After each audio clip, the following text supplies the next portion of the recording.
Break के बाद स्वागत है आपका। 5 राज्यों में हुए विधानसभा चुनाव के नतीजे सामने आ चुके हैं। अब 2024 के चुनाव को लेकर बीजेपी ने तैयारी शुरू कर दी है, लेकिन मोदी को हराने के लिए जो विपक्ष एकजुट हुआ था वो दरक चुका है।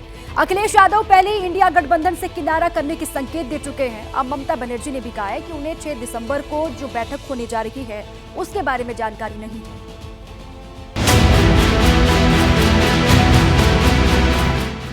6 महीने भी नहीं हुए इस बैठक को, ये कुनबा बिखरने लगा है।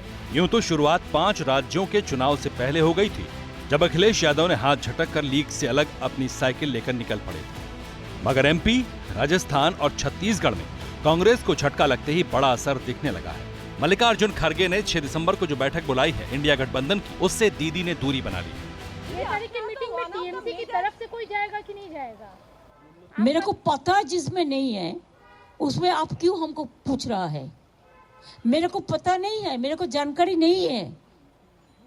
इसी के लिए मैंने बाहर में प्रोग्राम रख दिया नॉर्थ बंगाल टूर में। उधर में हमारा 6-7 दिन का प्रोग्राम है, तो मेरे को जानकारी होता तो हम थोड़ा ही प्रोग्राम रखता, हम जरूर जाते, लेकिन हमारे पास कोई जानकारी नहीं है। इसी के लिए हम नॉर्थ बंगाल टूर में जा रहा है। लालू यादव के दूत और आरजेडी के सांसद भी दबे शब्दों में कांग्रेस को बैकफुट पर आने के लिए कह रहे हैं। हम अगर सब कुछ पर एक साथ सहमत होते तो हम एक दल ना होते। हम अलग अलग दल क्यों और गठबंधन क्यों है? इस चीज को, इस विमर्श को समझना होगा। दिक्कतें आएंगी, लेकिन दिक्कतें रिजॉल्व भी होंगी। कांग्रेस को भी थोड़ा दिल बड़ा करके एक इंडिया गठबंधन की सामूहिकता के प्रति संवेदनशील होना होगा। असल में कर्नाटक में जबरदस्त जीत के बाद इंडिया गठबंधन में कांग्रेस का आभामंडल इतना बड़ा हो गया था कि क्षेत्रीय पार्टियां गौण होने लगी थी। इसी का असर है कि पहले नीतीश कुमार ने छिटकने के लिए संकेत दिए तो अखिलेश यादव ने बाकायदा गठबंधन तोड़ने का ऐलान भी कर दिया था। लेकिन अब जब 3 राज्यों में कांग्रेस की हार हुई है तो पार्टी के अंदर भी कलह होने लगी है। राजस्थान के मुख्यमंत्री पर उनके ओएसडी ही सवाल उठा रहे हैं। कहते हैं ना कि सरकार बनने के बाद जो मुखिया होता है प्रदेश का, उसकी जिम्मेदारी बनती है कि अपने आसपास उन लोगों को रखें जो सच बताने वाले हों।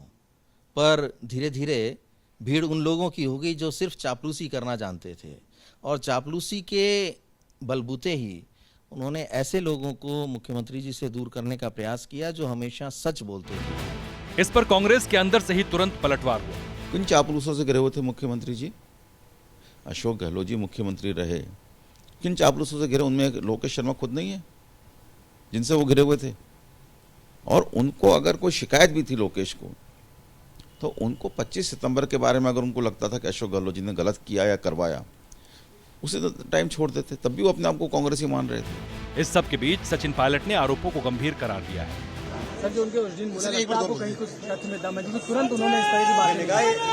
जो बोला है वो बड़ा गंभीर मुद्दा है और ये चिंता का विषय, क्योंकि बड़े क्लोज सलाहकार है सर, जो गंभीर मुद्दा है, चिंता का विषय।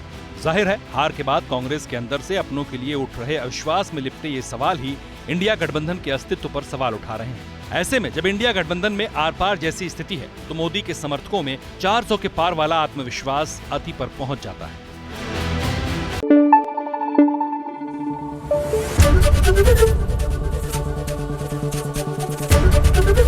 एबीपी न्यूज आपको रखे आगे।